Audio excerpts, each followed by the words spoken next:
Soalan 5. Sebuah kedai buku menjual sebanyak 0,65 juta buah buku cerita pada tahun 2021. Bilangan buku rujukan yang dijual adalah kurang 1/5 juta buku daripada bilangan buku cerita yang dijual. Cari jumlah buku yang dijual di kedai itu. Baik. Kalau rasa pening, kita tengok nombor dan juga cerita. Paling mudah kita tengok nombor dan juga cerita. Jadi ini nombor juta buah buku cerita. Pasal buku lah. Ini cerita pasal buku lah, senang cerita. Ini nampak jelas pasal buku. Yang pertama, cerita yang pertama adalah tentang buku. Nombor ni ada kaitan dengan buku. Baik. Ini 1/5 juta buku. Masih lagi cerita tentang buku. Ada nombor lain tak? Tak ada. Maksudnya dekat sini cuma ada satu cerita saja, iaitu tentang buku. Dan apabila cuma satu cerita sahaja, biasanya operasinya hanya adalah tambah dan tolak. Jangan hentam tambah ataupun tolak. Darab dan bahagi sangat jarang. Kalau satu cerita, darab dengan bahagi sangat jarang. Oleh kerana satu cerita, kemungkinan dia tambah dan tolak kita cari. Perkataan dia kurang. Kurang ni makin sikit. Operasi apa yang akan menjadikan makin sikit? Inilah operasi tolak yang akan menjadikan sikit. Operasi tambah akan jadikan banyak. Oleh kerana dia cakap kurang, maksudnya yang sikit adalah tolak. Jadi operasi tolak sahaja. Senang. Jadi kita nampak sebenarnya soalan dia adalah 0,65 juta.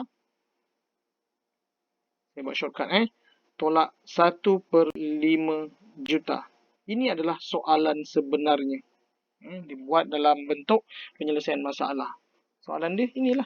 Kita kena selesaikan. 0,65 juta tolak 1/5 juta. Senang je.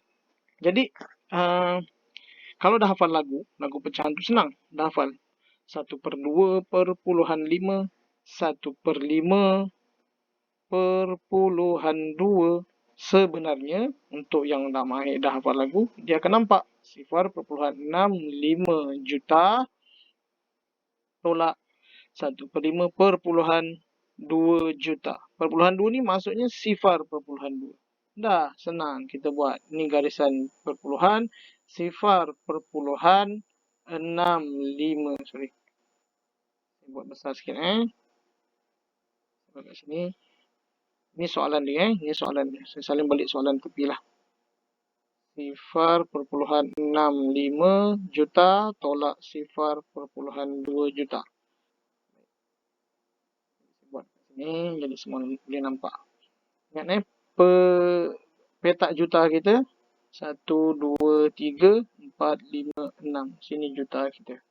Jadi 0,65 kat sini. 0,65 juta. Belakang letak apa? Letak je lah 0. Tolak 0,2 juta. Belakang letak apa? 0. Selesaikan. 0, 0, 0, 0. 5 tolak 0, 5. 6 tolak 2, 4. 0, 0. Tengok soalan. Kadang-kadang soalan dalam perpuluhan. Kita letak je lah titik perpuluhan. Belakang ni tak ada nilai. 0,45 juta. Kalau dia nak dalam perpuluhan juta. Tapi kalau dia nak dalam nombor bulat, jangan letak titik perpuluhan ni. Jangan letak titik perpuluhan. Ambil macam ni. 0 dekat depan ni tak ada nilai. Dapatlah sini. 3 sini adalah untuk 1000. 450 ribu. Ini yang biasa. Jawapan dia 450 ribu. Yang mana? Ini B. Sempoi.